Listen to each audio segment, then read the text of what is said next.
作为歼20带刀护卫的 FH-97A， 不仅能够超音速飞行，还能够携带8枚导弹进行打击，战力远超美军同类型产品。来看详细情况如何。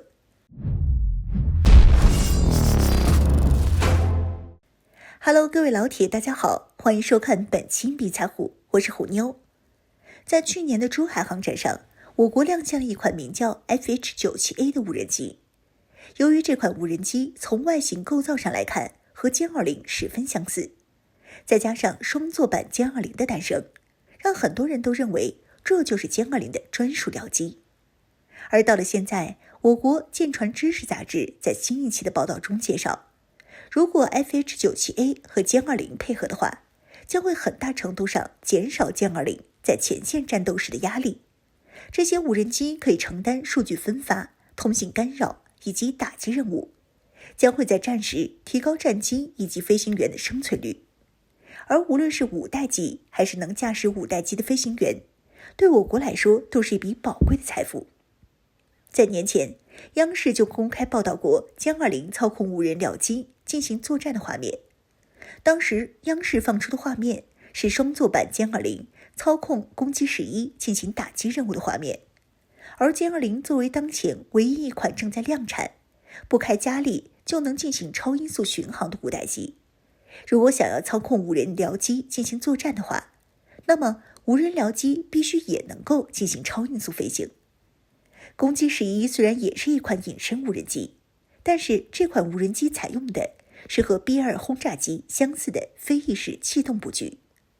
所以虽然隐身性和载弹量大幅提升，但是却没办法进行超音速飞行。所以很多人认为，攻击11并不适合作为歼20的无人僚机进行配合作战，只适合执行一些打击任务。歼20的无人僚机应该另有其机才对。现在 FH-97A 的亮相，算是证实了歼20即将迎来带刀护卫，可以操控多架无人机执行打击任务了。像歼20这种五代机，主要执行的是突防任务，所以为了隐身性考虑，载荷不能做得太大。同时，为了能够实现精准打击，战机内部空间大多用于搭载先进航电设备去了，这就导致战机的武器载荷并不大，能够携带的弹药并不多。而配合上 FH-97A 就不一样了。FH-97A 从构造上来看和歼20一样，都是一款隐身飞机，并且和攻击11不同，这款无人机能够进行超音速飞行，能够在执行打击任务的时候跟上歼20的速度，不至于拖后腿。除此之外，这款无人机的载弹量一点也不少。经过改造后的 FH-97A， 从前身的大口径内置弹舱变成了伸缩式内置托盘弹槽，能够携带8枚小型空空导弹。而歼20的主要武器弹舱仅能携带4枚中远程空空导弹，左右两边的侧武器舱则各能携带1枚短程导弹，加起来也就6枚。虽说二者的威力不一样，但是从数量上来看， FH-97A 能够携带的导弹数量比歼20还多，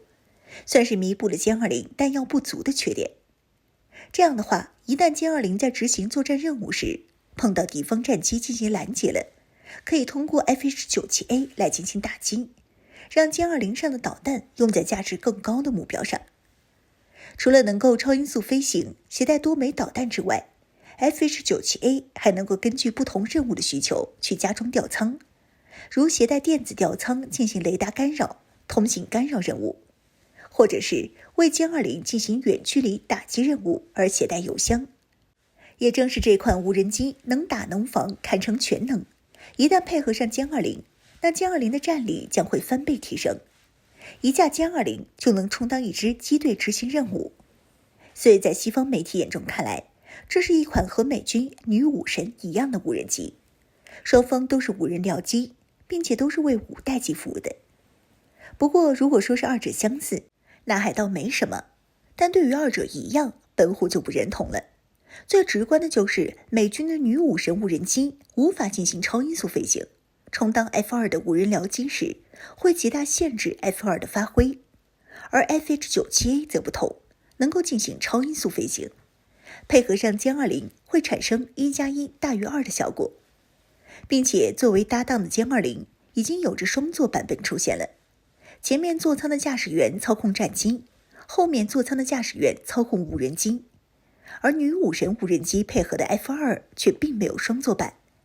想要对 F2 进行改造，打造一款双座版 F2 也不可能，因为这款战机已经停产10几年了，连复产都做不到，就更别提改造新款了。二者的性能明显不在一个水平上。在未来，我国双座版歼20实现全面量产之后，那 FH-97A 想必也早已到位。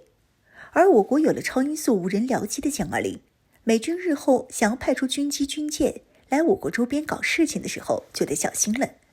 因为他们不知道在这些无人机当中到底会不会突然窜出一架歼20，早就实现了瞄准。